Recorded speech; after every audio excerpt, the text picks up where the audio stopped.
National Institute. Greetings from National Institute of Mental Health and Neurosciences, NIMHANS, Bangalore. I am Dr. Kishore Kumar, Professor of Ayurveda in the Department of Integrative Medicine, NIMHANS, Bangalore. Welcome to the monthly guest lecture series from the Department of Integrative Medicine, NIMHANS. We are honored to have with us a luminary in the field of science, Professor M.S. Valiyathan, speaking on the topic Integrative Medicine, Mirage or Reality. To introduce him, Professor M.V.S. Valiyathan, born in 1934, graduated in medicine from Kerala University and received training in surgery in the UK with subsequent specialization in cardiac surgery in the US. He became a fellow of Royal College of Surgeons of England in 1960 and a Master of Surgery from University of Liverpool 2 years later. He received the fellowship of Canadian Royal College in Cardiac Surgery in 1970. Professor Valiyathan served on the faculties of Georgetown University Hospital, Washington, Postgraduate Medical Institute, Chandigarh, and Indian Institute of Technology, Chennai, before moving to Trivandrum as the architect of Shri Chitra Tirunal Institute, Trivandrum, where he remained as Professor of Cardiac Surgery and Director for 20 years. Subsequently, Professor Valiyathan served as the first Vice Chancellor of Manipal Academy of Higher Education. He is a past President of Indian National Science Academy, Association of Indian Universities, and currently a National Research Professor. Professor Valiyathan's professional and scientific interests were cardiac surgery in children, studies on the causation of tropical heart muscle disease, and the development of technology for cardiovascular devices such as the Chitra TTK heart valve. Dr. Valiyathan changed his field of interest to traditional medicine of India in 2000 and published redactions in English of the 3 authoritative texts of Ayurveda: Legacy of Charaka, Legacy of Sushruta, and Legacy of Vagbata from 2003 to 2009. He has organized a task force in Ayurvedic biology with the support of Department of Science and Technology, Government of India, which funds research projects in modern biology-based Ayurvedic use. He is a recipient of the Fellowship of National Academies of Medicine, Science, and Engineering in India, many honorary doctorates, awards, and prizes in India, and several international honors, including the Hunterian Professorship of Royal College of Surgeons of England, Chevalier in the Order of Palms Academics of the French government, Dr. Samuel P. Asper Award for International Medical Education, Johns Hopkins University in the US. He received the Padma Vibhushan from Government of India in 2005. So we're really honored to have you with us, sir. Over to you, sir.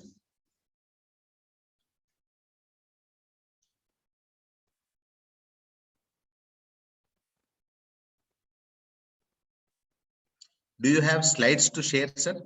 No slides. Okay, sir.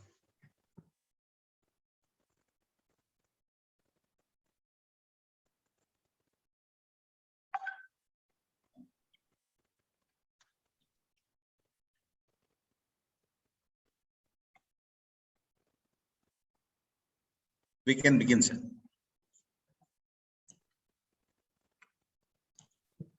Is it okay? Can I start? Yes, sir. We can begin. No, I'm pleased and honored to be asked to give this guest lecture. And I must first of all say that, as you heard from my report on the CV, that I am not an Ayurvedic physician and qualified. I am a friend of Ayurveda. I started learning Ayurveda when I was 65, out of sheer interest, not for practice, but I was basically looking for cues in Ayurveda to pursue interest in biological sciences. It came about like this, just a couple of minutes. Towards the end of my cardiac surgical career, I became acutely aware that the operating room where I was working every day almost everything there except the human beings, they were all imported. Whether it is machines, equipment, technology, drugs, whatever we were using, they were all conceptualized abroad, made abroad. And this is not only true for cardiac surgery, but for all specialties. And Western medicine came to India with the British in the 19th century. And in all these 200 odd years, how is it that Indians, very proficient in medicine, intelligent, they were not able to make any of these discoveries or inventions? In Asia itself, Japan had done that. In South America, Korea, in South America, Brazil, you hear about organisms named after Chaga, people who had made discoveries, causation of diseases, drugs, instruments. But we have not been able to make any of these. This was a great worry for me. Towards the end, I became more and more obsessed with this. I wanted to know whether there was a past. After all, medicine had been in India for much, much longer. Was there any time in our history that we were creative? We were innovative. That is how I started looking at the old literature, starting with Sushruta Samhita. And there I found all these instruments he had described and number of surgical procedures he had described. So that gave me some encouragement, because these were originated here. He was not borrowing from anywhere. And then I started reading Charaka Samhita. So as soon as I finished my vice chancellorship, my term, I decided I would take it on a regular basis, and I learned Charaka Samhita from a great Acharya in Kerala, Raghavan Thirubulpad. That's how I got started. But so I am a friend of Ayurveda, but I chose this subject because this is of increasing interest to me, even though I'm not very actively doing research right now. And the reason is this integrated medicine, integrated Ayurveda, whatever term that you use, we all know what it is. If you look at that, it developed in the early years of the 20th century. It did not start with the government of India.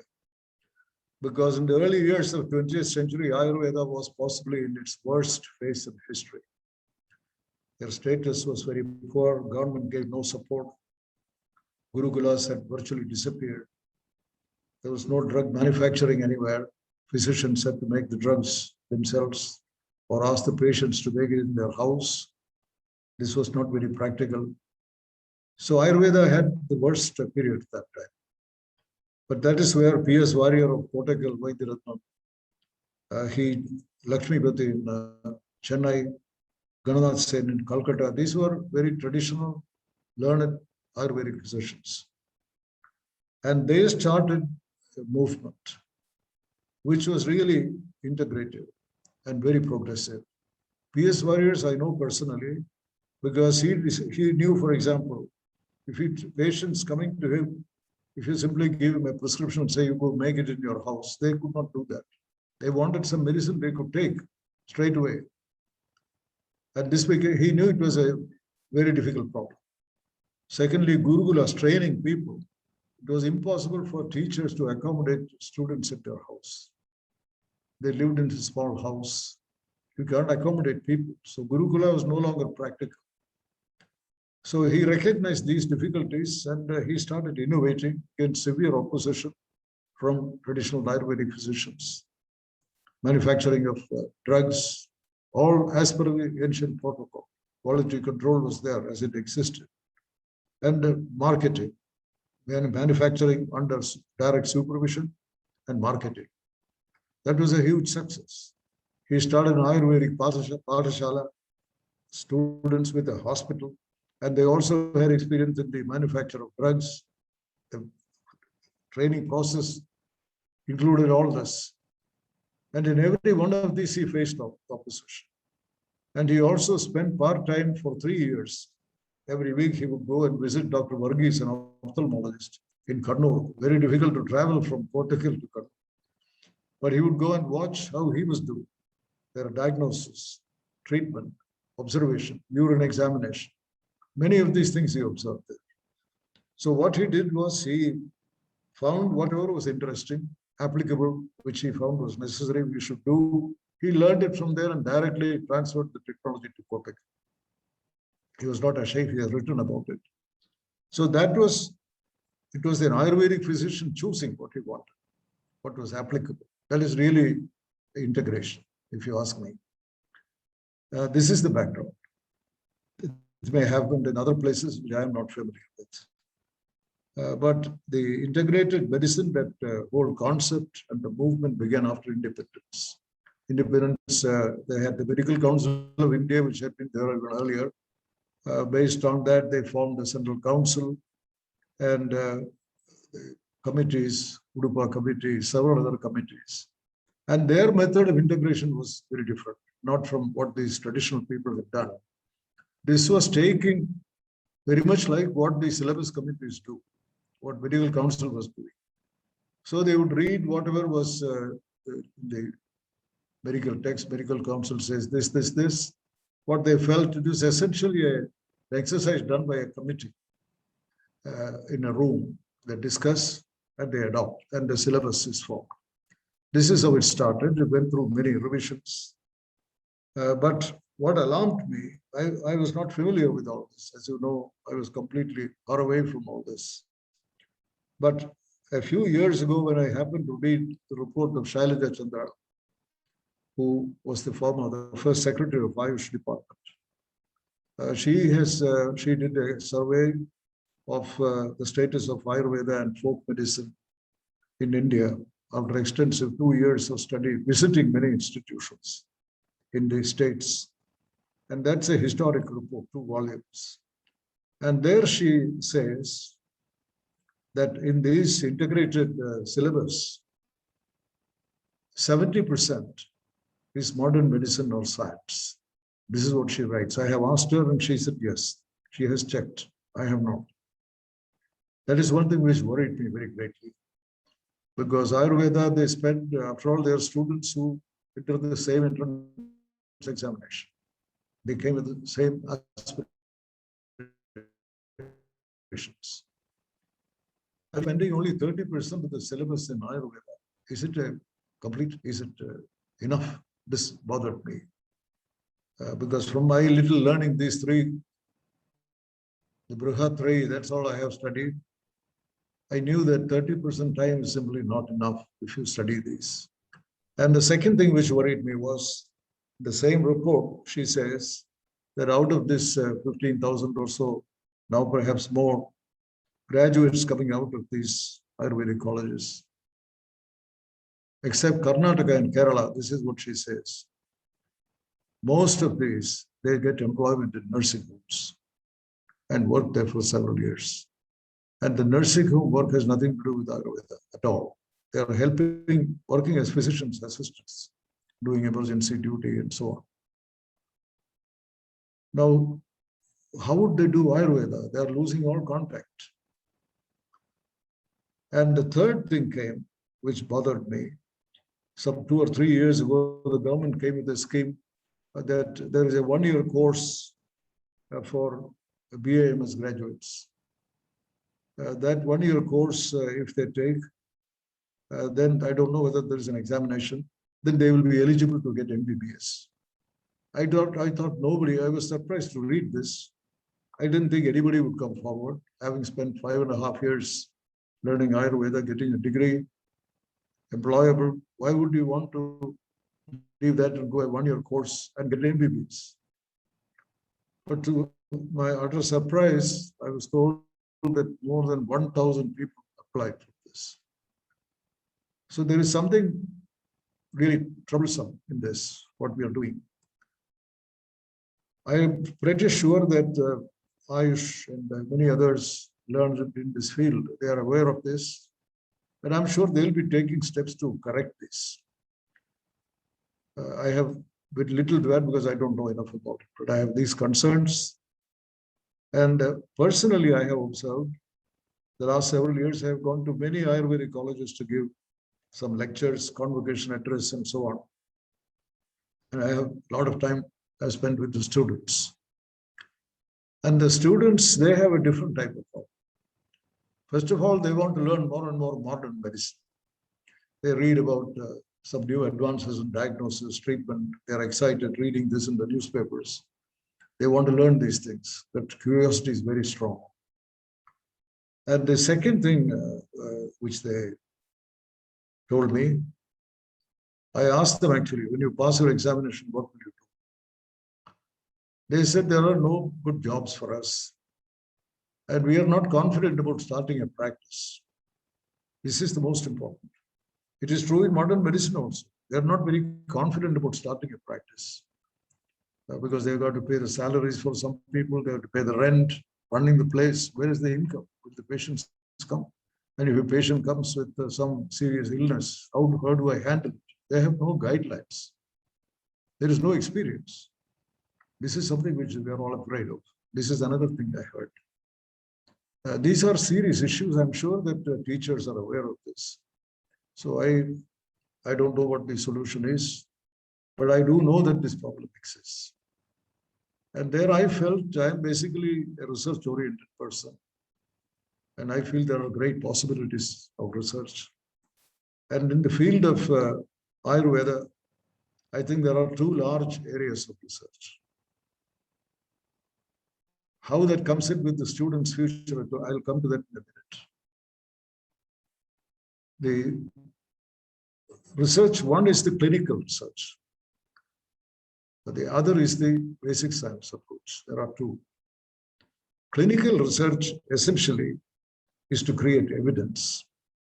If you do a particular treatment, an improvement on something that you had done earlier, a new equipment is being used, a new drug is being used, a new technique is being used, whatever, something new that you're trying. You are trying it against what was existing before. Or you are trying it against the unknown. You don't know what you are trying to, but anyway, you're trying to find the safety and efficacy. That is what you're looking for. These are clinical trials. So clinical research, by and large, 80% is creating evidence. Whether a particular treatment is superior or it is effective, all these are done by clinical trials. And evidence-based medicine, you all would have heard this. Even in modern medicine, it is a new thing because when we were medical students in 1950s, we had no clinical trials. It was based on the experience of senior people. They say that this works and that was taken. That formed the basis of textbooks, somebody's textbook, or some papers coming. But there was that whole concept of clinical trials had not matured at that time. Today, that is not the situation. Everywhere now, the insistence is on evidence. So if Ayurveda, these young students whose future is involved, in the next 20 years, for example, next generation, they will be required to practice evidence-based medicine.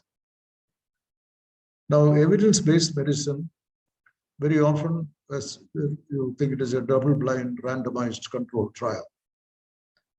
Now, that is well known. In modern medicine, it is done. The Drug Control Journal goes through this protocol, etc. Now, that is not necessarily applicable for traditional drugs. This is something which is not widely known.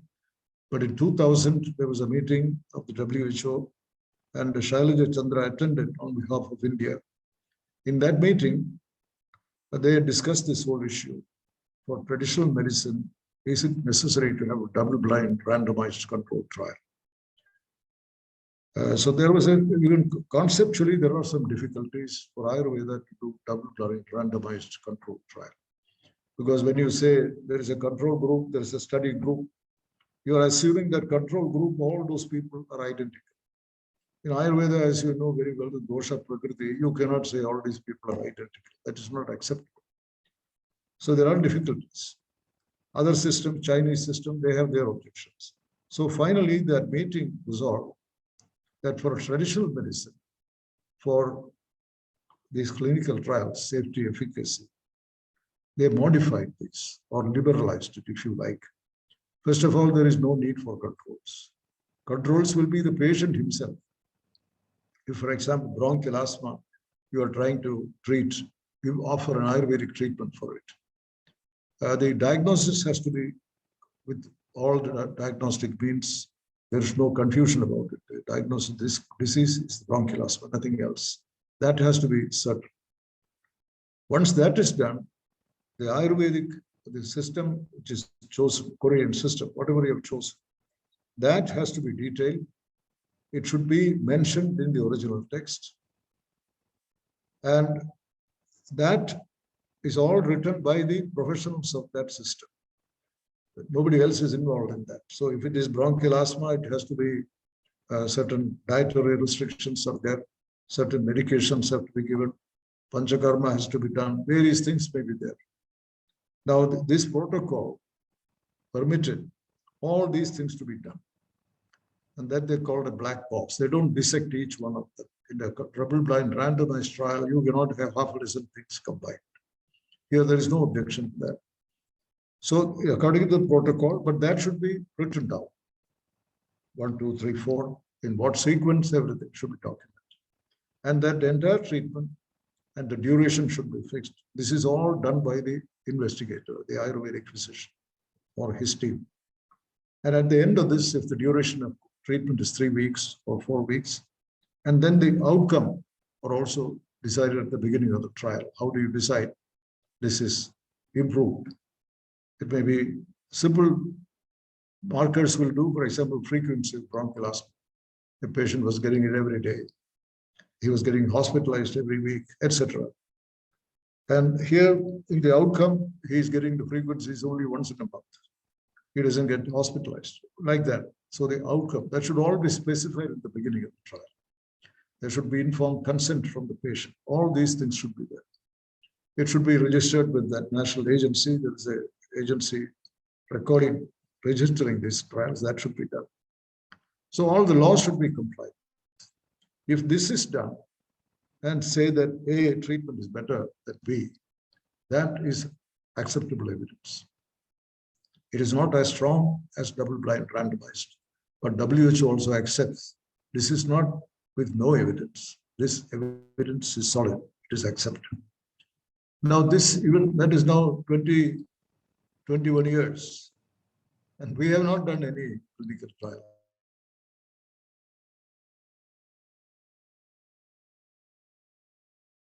Apart from this, in India, we have a problem in modern medicine. Large number of scans, for example, diagnostic tests are being done. Many other procedures for diagnosis done. There is a lot of public grievance, anxiety that these are all being overdone. It is being commercialized and so on. You must have seen this. In Britain, they had the same problem.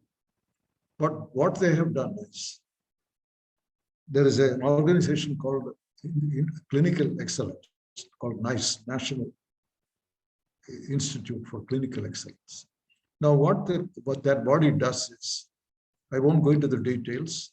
They have done over the years an extraordinarily fine job. A consensus among, they have gone through several iterations among GPs, among specialists, royal colleges, etc., industry.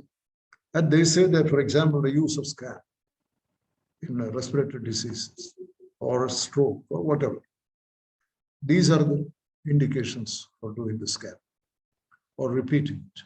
So like these, for all the complex, costly investigations using autoanalyzer, etc., all that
Yes, sir. Now we can see you. We can't hear you though. Can you hear me now? Yes, sir. We can hear you. Yeah. We can hear you, sir. Not now. How about now? Can you hear me? Yeah. We Okay, can hear it. all right. So the WHO, there is no compulsion, the guidelines issued by the NICE in Britain that this must be complied with. But in effect, it becomes compulsory because if an insurance company has to pay patient's bill, they will pay only if this has been done in compliance with the NICE guidelines. If the British National Health Service hospitals, they have to accept the patient, they have to comply with the guidelines. So these guidelines are extremely important. So if our Ayurvedic young doctors, when they tell me, when we pass, we cannot start a practice because we have no confidence. Serious patients come, if something happens, we are held responsible. So I don't feel confident. That is one of the reasons they go for nursing homes, where that problem is not there. They get a salary. But that is at the cost of Ayurveda because they are not practicing Ayurveda. Whereas if clinical trial, this is a long-term plan I'm suggesting, if clinical trials are held by Ayurvedic physicians in Ayurvedic hospitals, but in compliance with the protocol, in consultation with the statistician, the aim is out of the common diseases that we have responsible for the maximum mortality and morbidity. This data is available in the health ministry. So you select those 70 or 80 diseases, let us say, for which you believe Ayurveda has good treatment. That decision Ayurvedic physicians have to make. Once that is done, these are all chosen for clinical trials. And clinical trials should involve 2 or 3 Ayurvedic teaching hospitals, or good hospitals need not be teaching. They should be really interested in this. The idea is to do this trial and develop guidelines on that basis, whether it is treatment of bronchial asthma or any other disease. These are the things that we suggest, guidelines. Now, if these are done, they should be published. There is no secrecy in this. Like a Journal of Ayurveda and Integrative Medicine is a very good journal, or any other good journal. So what you have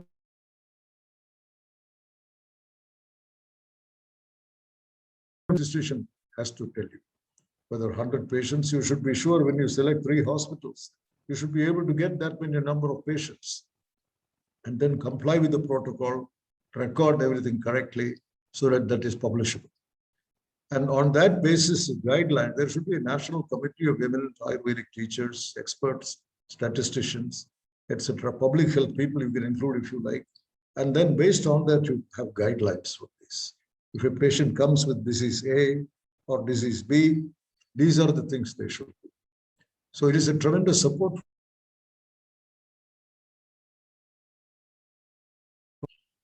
And if even a few thousands benefit from this, they use it, and the data are collected. So that should be part of this. Everybody should develop a habit so that in another 3 years, you will improve on these guidelines. The first set, that should be revised continuously. There is no end to this. So if you do this, I think it could become a very large scene. The Ayurvedic practice in the country, all over, that will gradually change. That is, young people coming out, they have a protocol based on which they treat. In modern medicine, we have a protocol for everything, high blood pressure, whatever it is. These are in our textbooks, our journals. There is evidence, but that evidence is not produced by us. It is produced in foreign countries because there are very few clinical trials in India done based on which we are doing treatment.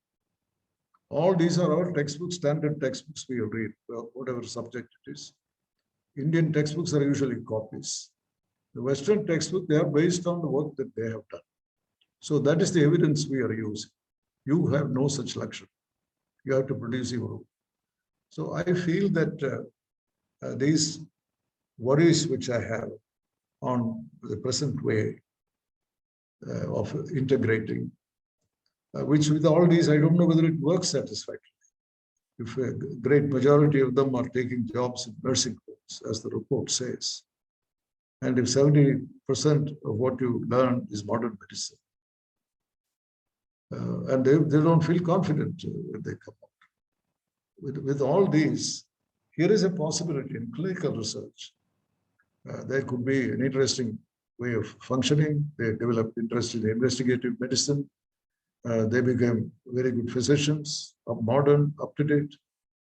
And the insurance companies will accept it. Today, now, many times, Ayurvedic prescriptions are not accepted for reimbursement.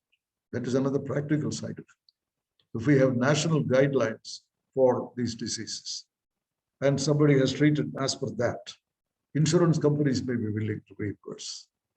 And one more thing is there. Sooner or later, you will have medical legal problems. Some of the patients who don't turn out well, you cannot succeed in all your treatments. Some of them failed the treatment. They can accuse you of not doing enough and go to the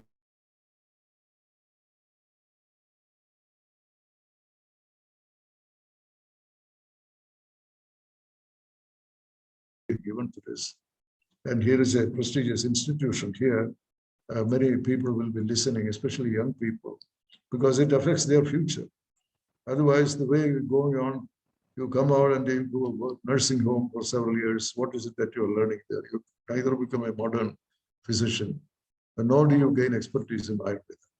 So to their benefit also, and evidence-based medicine, that is an area where various systems can collaborate. They can come together. Evidence-based modern medicine, evidence-based Ayurveda, evidence-based yoga. So that it's not the same type of evidence, or even WHO has accepted. It's not identical. But according to that, I think there is a great future for many of these doctors will get jobs in these clinical trials. There will be a large number of doctors will be involved. If you are doing 50 or 60 clinical trials in different parts of India, many doctors will be involved in this, directly or indirectly. It will not solve the problem of unemployment. I'm not saying that, but it is a very constructive way of looking at this problem. The second area, which I feel in integration we have not done enough, especially modern medicine and Ayurveda, two dominant systems in India. One of them is, why is it that we cannot think, we are only thinking in terms of treating individual patients. But there is a question of ethics, relations between the doctor and the patient. This is in every system. Ayurvedic doctor also treats serious patients, serious illness. They deal with relatives. Why cannot we have one code of conduct or some type of an oath on medical ethics, which is common to all these systems? If in the United Nations, 190 countries, all different interests, completely divergent, they all agree on a charter, all these countries, on human rights or whatever else. Similarly, here also, patients' interests, patient safety, many of them are patient-centered.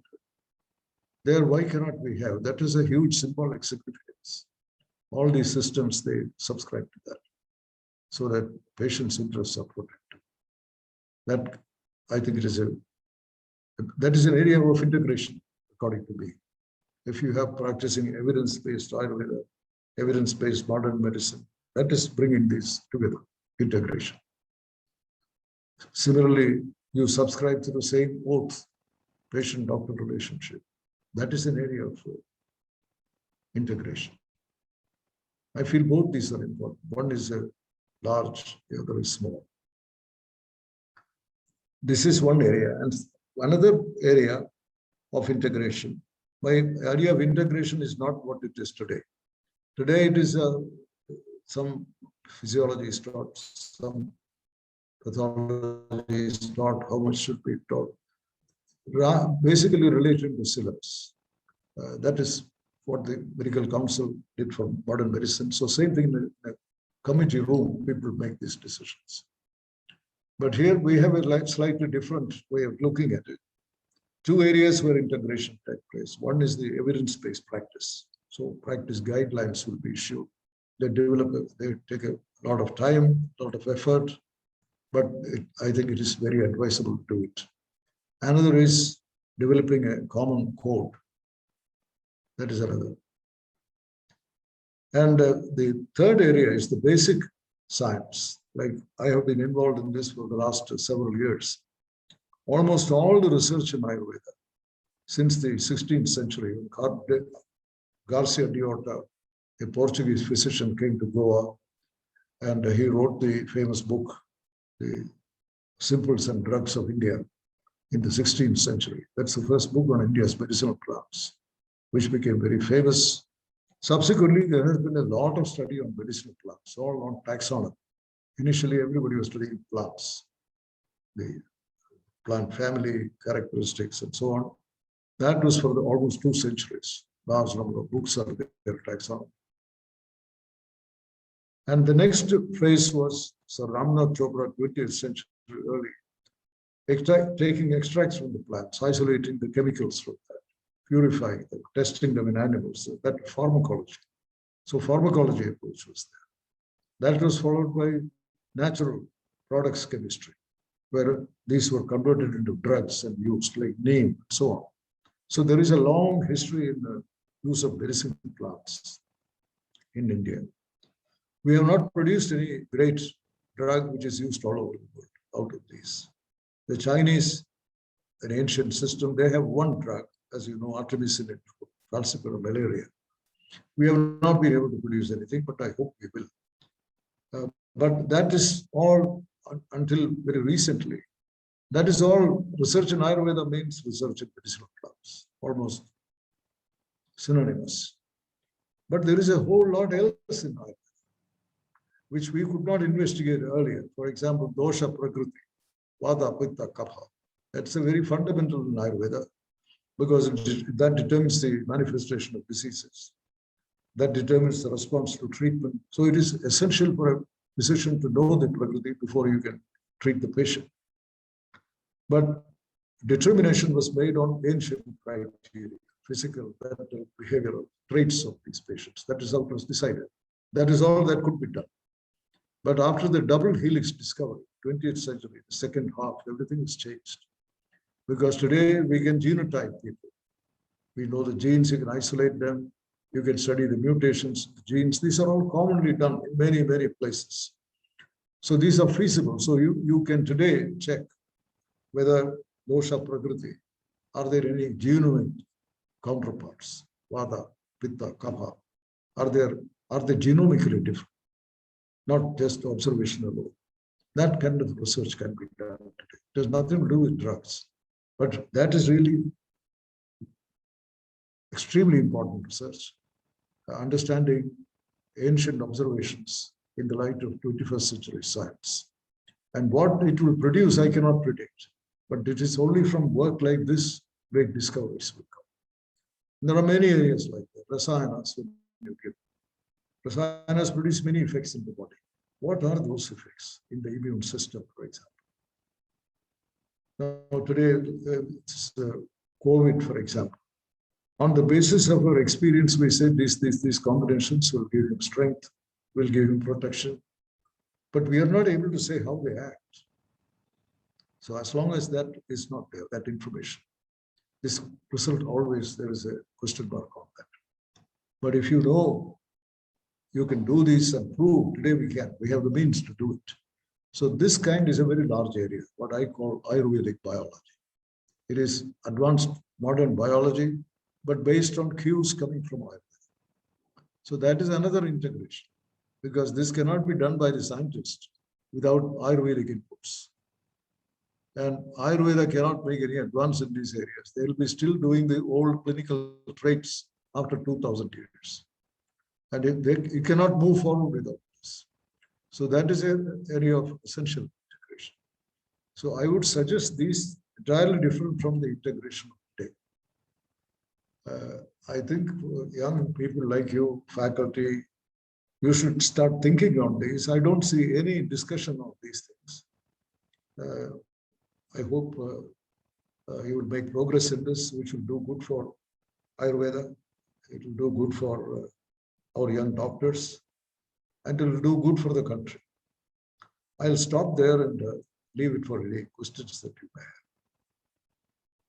Is Dr. Kumar there? Yes, sir. Sir, thank you very much for that wonderful talk. We can take questions now.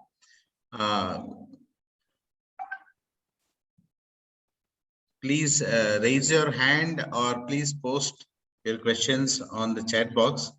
I see some of them.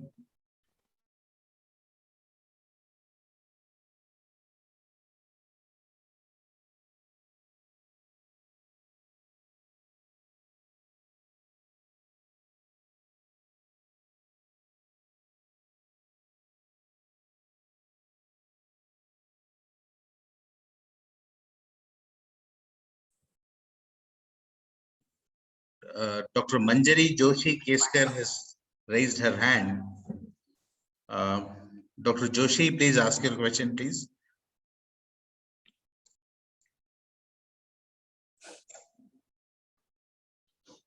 Dr. Joshi. Yes, sir. Can you hear me, sir? Yeah. Yeah. Namaste, sir. Yes. Sir, yeah, my question is, sir, that there are a lot of differences of opinion about the Samhitas, about the meaning that we take out from the Samhita. So how can we summarize them, sir? What is your opinion about that, sir? So, for example, I am from Shalakya, sir, and Sushruta has told us that there are 4 patalas, the Timira. Okay, so from outside to inward, whereas Galana said the opposite. So, how can we have a consensus, and how can we guide to the students in this, sir? Just for example, I have the example of patalas, sir.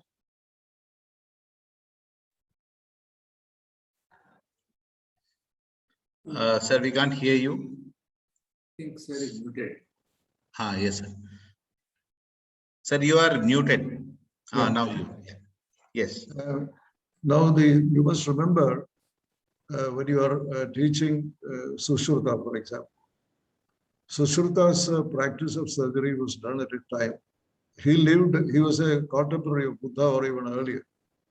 Many people think differently, but that is a fact. Now, at that time when it was written, you must remember there was no anesthesia. And the anatomy was very imperfect. If you read, as you know very well, the dissection of dead bodies at that time, there were great objections to cutting the dead body and so on. So they had to keep the dead body in a crate in shallow water for several days. When it begins to rot, they had to use a splinter, no knife, a splinter or a sharp leaf, and layer by layer they were scraping away. This is how the anatomy was studied. So those very formidable obstacles, that is the techniques which developed at that time. When you try the eye operation today, cataract, for example, couching for cataract, which Sushruta has described, it's not done anymore, but it was done. And there are eyewitness descriptions of this being done in the 19th century. British observers, they have seen this being done. But today, nobody will do it.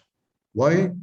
Because today, cataract operation is done. A man goes from his office to the doctor's office. He does the cataract operation. He comes back in 3 hours and goes back to work. There's an implantable lens is there. We should always look at the interest of the patient. You cannot do couching for cataract today. It's impossible. It will invite medical legal action if you do that. So when you teach, the senior teachers should look at it. You should only, what is something, cataract is a good example. It is impermissible to do it because somebody is going to lose his eyesight. Even at that time, infection was so common. This observer who watched that, as soon as the couching is done, the man can see, and everybody is, a whole lot of people are watching this. So they are rejoicing that he gained his eyesight. Within 3 days, the eye got panophthalmitis and he lost his eye.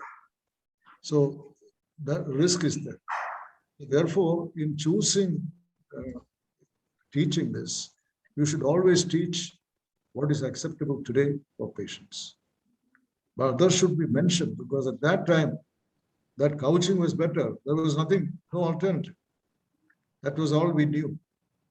We should be proud of it because I have a reason to say that because there was a scientist called Shockley who in the 1960 made a statement that all the great discoveries in science, path-breaking discoveries, they can only be made by white people. All these others, yellow and black and brown and so on, they all may do science, they may do some little things, but anything groundbreaking, that only white people.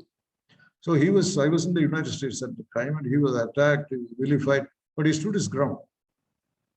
And at times I have wondered when we have not been able to do after Western medicine came here in 250 years, not a single discovery, cause of a disease, an instrument or an equipment or a technique or a drug, which an Indian developed in India, which is used all over the world. It's not enough.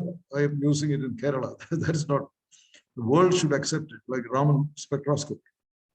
C.V. Raman had the Raman effect, and today Raman spectroscopy is essential anywhere in the world.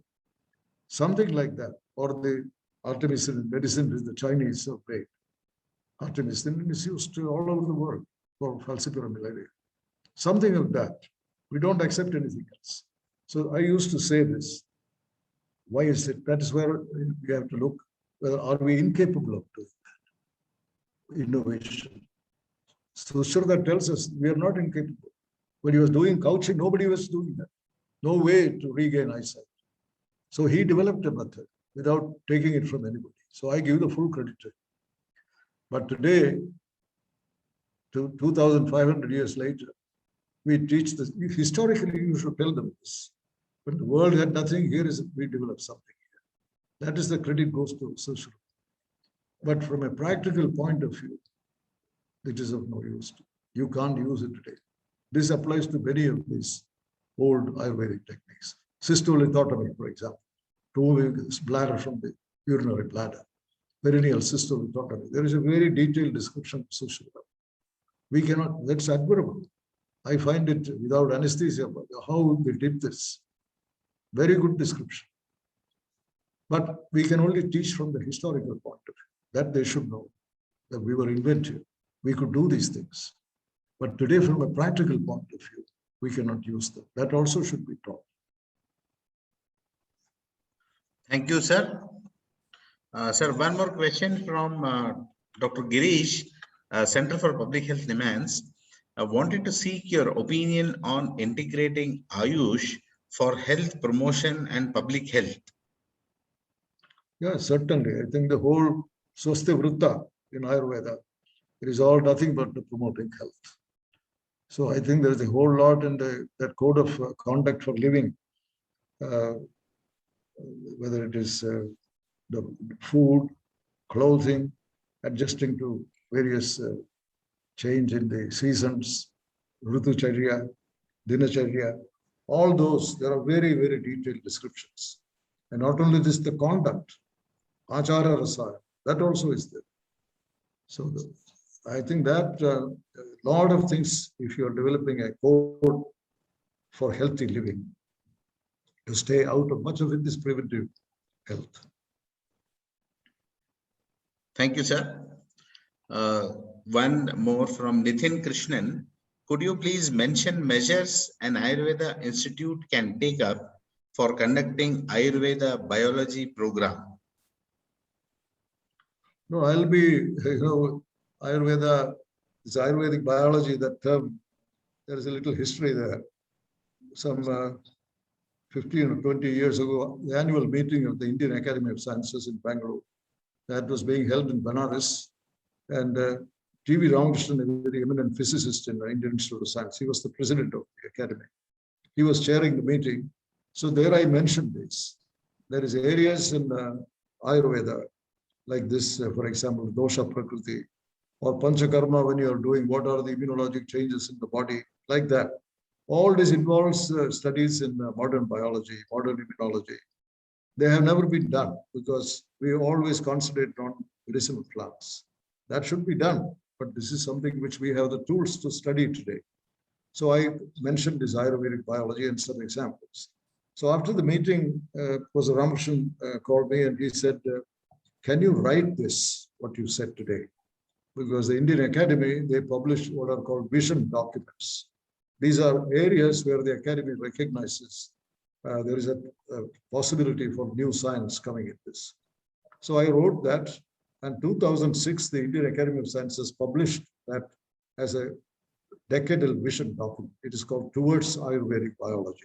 It is on their website.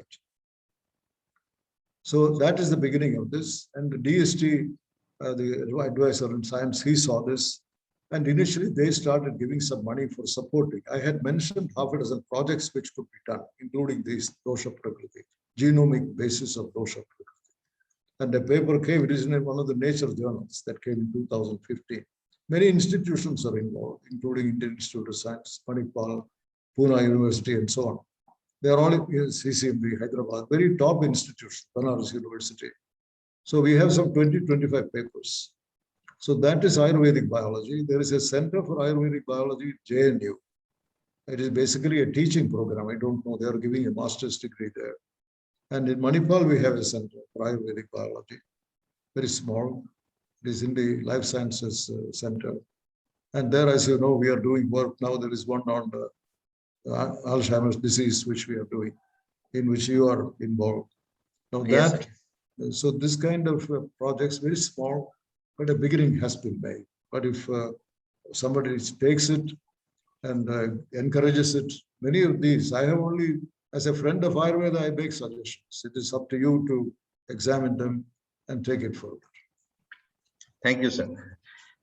Sir, there is one more question from Dr. Malla Bhaskar Rao, a neurosurgeon from Remans. What can we learn from China? What can be? What can we learn from China? No, I must confess, I know very little about Chinese medicine. I have not traditional medicine of China. I have not studied. What we can learn from them is something else. That is to have a national goal and you pursue it with vigor. That is what we can learn from them. Like, because look at the way they did this, Vietnam War was going on and they wanted to have malaria was a big problem. A lot of soldiers were dying. So the government gave an order that a drug should be developed, and they felt confident, like we often do. We feel that there must be a drug, Tirosayana, for degenerative diseases of the nervous system. We all feel that. Many Indians, I do. There is something in our system. They had a similar belief. These fevers are so common. There is a remedy in the Chinese system. The government is a top down, and they formed a group. And that lady, Gao or somebody, there is a lady. She's not a doctor. She was the convener of that, a dynamic person. They started with 2,000 plant extracts, a simple mouse model. Everybody made fun of them. And they, simple testing, antipyretic effect and all that, they reduced it to 200.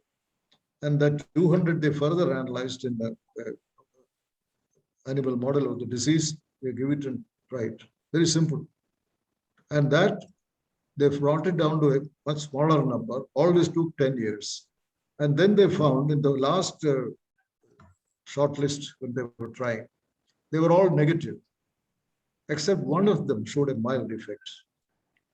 And when she looked at this description of this, she found all these extracts, very much like our kashayas. These plants are actually boiled and reduced to concentrated to 1/4. Then an additional compound is added. That is how these rasayanas are made in Ayurveda. And they also have the hot water extraction. That is what they were doing. But in this plant, they had text, original text says room temperature water. So she said, let us do it like that. And that showed a much greater effect. That's what finally led to this. So this kind of single-minded attention, that is what the Chinese do, Chinese approach. This is all I know. I have not studied, but I think that in India, we don't have it here. We have an object, I know personally many examples of this, national programs started, then it forms committees, subcommittees, It becomes diffuse all over India. They are doing, and finally at the 10 years, nothing has happened. That should not happen. It is like it's like Jim Corbett, man-eaters of Kumaon. When he was looking for a man-eater, he goes there, his single attention is that, and he will get it. Whereas a man catching fish sitting there, hoping to catch something, that's a very different approach. So we need to have that single-minded approach of a man-eater, of a hunter. Thank you, sir. There are 2-3 people who are asking one question. How do we address drug interactions in integrative practice? How do we address drug interactions in integrative practice? It's a huge problem. It is a problem in modern medicine itself. Somebody is taking, say, for example, psychiatric drugs. They'll be taking drugs for cardiology, multiple diseases. This interaction, it is an unsolved area. It is an area of research even today, and it becomes more complex with Ayurveda. I don't know. There are people in the pharmacologists who are studying this, and specialists. They will have to answer. I have no answer. I know it is a very real problem, even in modern medicine. Thank you, sir. Yeah, we are running out of time. One last question, sir. How to face the ethical questions when we are treating a disease which has already a fixed treatment protocol in contemporary science? I'm not sure I understand it fully. Yes, sir. How to face the ethical questions when we are treating a disease which has already a fixed treatment protocol in contemporary science? Now, contemporary science, there is no treatment protocol, only medical science. Yes, Medical science. Yes. For example, high blood pressure. There is not one single protocol. High blood pressure, there are maybe 2 or 3 protocols. And the trials may not have shown one to be definitely superior to the others. So there may be 2 or 3 which are acceptable. That may be there. But the interaction question comes, suppose this man also has epilepsy, and you start giving an anti-epileptic drug. How does that interact with the anti-hypertensive drug? That is the kind of problem which we are facing today. Especially, we have now these non-communicable diseases. That is our big problem today, not infective diseases. So many of these people are already taking drugs for cardiovascular disease or some renal problem, respiratory problem, something they are taking. And then additionally, something else we are adding. That is the problem we are facing today. And many of them take Ayurvedic medications without even telling the physician. Now, that is where I don't know how they solve that problem. Even in the Western countries, they have, because large number of drugs are being taken, how they interact. We always ask them, are you taking any drugs? And then they search the literature, internet. A whole lot of literature is there, drug interactions. So does it figure anywhere? That is what practically happens. It is an area for research. If, for example, one particular Ayurvedic drug is being taken very commonly, and very lot of people are taking it, like Dasamula Arishtam, for example, and if somebody is giving a cardiac drug, and we don't know, there is no literature perhaps on this. But if there is anything, then we'll have to, that becomes a subject for research. You have to do it in the animals only. Give them and give the drug and see what the interaction is. So you have to find answers in experiments if it doesn't already exist in the literature. Thank you, sir. Thank you for your excellent talks and also very nice interactions. One last question from Dr. Kaviraj. Should we take some conditions such as muscular dystrophy or neurodegenerative disorders where reliable allopathic formulations are not available and develop Ayurveda guidelines? Oh, I think these are degenerative diseases where modern medicine has very little to offer. And certainly it should be tried. But it will be a kind of clinical trial, not to establish superiority, but do we have an effective treatment? That should be tried if there is something promising. Literature says that there are Ayurvedic drugs which promote tissue growth, for example. That is described. Some drug which Ayurvedic physicians think as a cause. That can be tried as in a protocol mode. Patient, what kind of dystrophy are you going to take? What age group are you going to take? All those should be decided. Is there any coexisting disease which should not be taken? So all those sample selection from then onwards, you should form a protocol and treat as a proper controlled trial of a drug. That's the only way to find it. Thank you, sir. Thank you so much. We have had a wonderful introduction to integration today and a lot of interactions. I would now request Dr. Shivram, the head of the Department of Integrative Medicine, NIMHANS, to propose the vote of thanks. I request Aditi, our host, to unmute Dr. Shivram.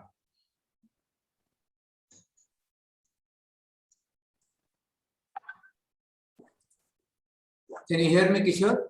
Yes, I can. Thank you very much, Professor Valiyathan. Thank you. Very happy to host you again, although virtually. We heard you on the occasion of the Mind-Body Medicine seminar, which we addressed in November 2019. And that was we were struck by what you said that day. I think from one of your experiences with a patient who had a second cardiac surgery. And she herself did not know that she had, the first surgery actually wasn't done, but she thought it had been done. It was an eye-opener for many of us here. And we are very fortunate to have you today, sir.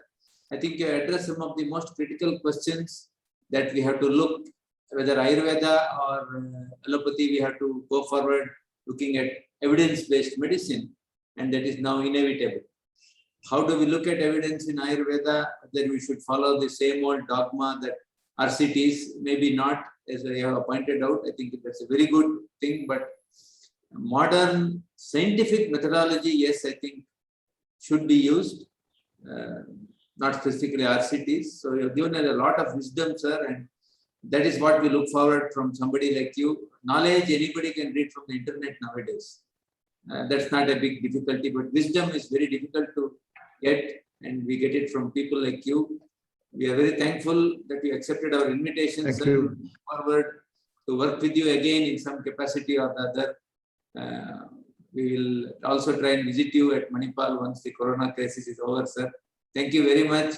And we are very grateful for your advice and wisdom. Thank you, sir. Thank you. Thank you. Thank you very much, sir. I think we should also point out that we have had more than 330 people who have logged in to listen to you, sir. It says volumes about the image that you have and the contribution that you have made for both modern medicine as well as Ayurveda in the country. We are very much indebted to you, sir. Thank you.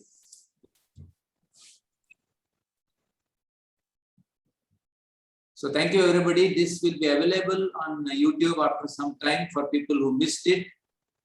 Please feel free to share the information for people who wanted to listen to Valiyathan. I know there are, for example, in NIMHANS, there are so many meetings going on today, PhD committee meetings. So many people have written to me saying, oh, we cannot watch it. We would make it available on our website on YouTube, sir. Thank you again, Professor Valiyathan. Thank you. Thank you very much. Thank you.